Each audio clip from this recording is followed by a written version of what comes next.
In the mid-80s, my brother and I practically lived all summer next door with our neighbors Michael and Nick. They were our oldest friends, and though we kind of lost track with them lately, I've still got a lot of good memories over there. And one of them is playing Atari 2600 on a small black and white TV in one of the bedrooms. My favorite game was Berserk, an impressive game where you just shot robots. It's simple and straightforward. Shoot the robots, leave the room. The walls are electrified, killing you and the robots in one touch.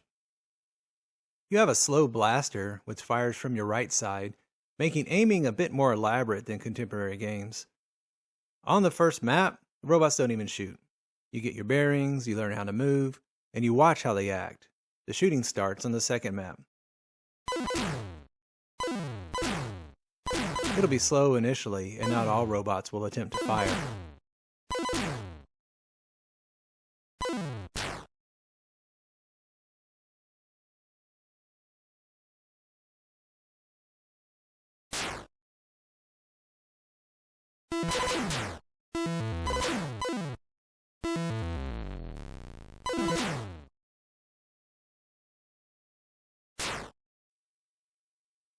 Notice the markers on the wall. These indicate how many enemy robots are on the map. They also correspond loosely to their positions on the screen.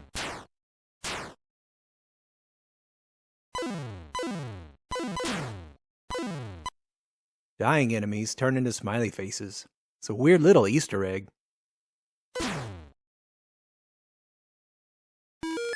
Occasionally, you hear a neat sound indicating an extra life. You'll notice enemies will kill themselves, walking into walls or even shooting each other. I love this, and I still wish more games had AI like this.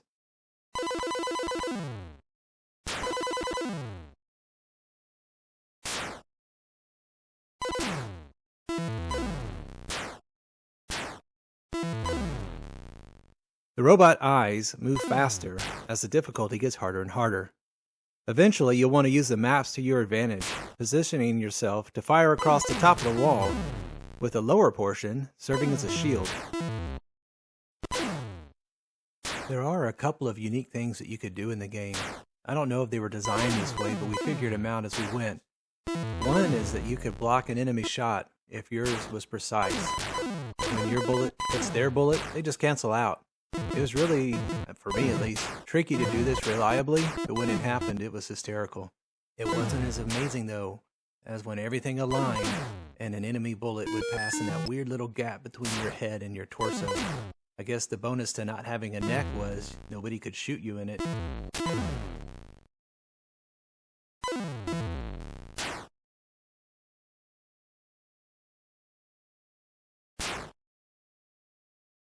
I rarely got too far in the game, which is why having access to resources like World of Long Plays is incredibly valuable. I've often watched their videos to see endings of games I never would have seen otherwise, games that I didn't have the skill or patience to beat. When a robot does finally blast you, they're likely to keep zapping you.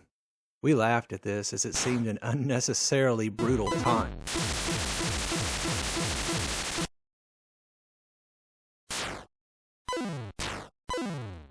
Sometimes the spawns are close to impossible to survive.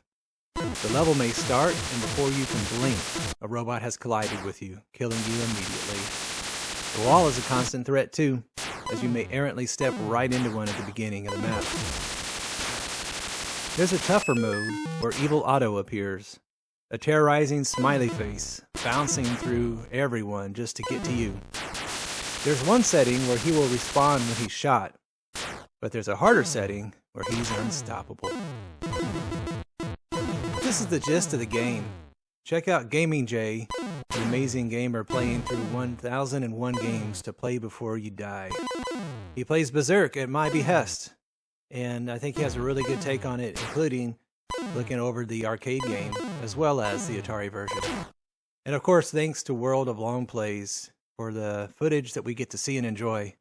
This video is used under policy by them. Thanks for watching.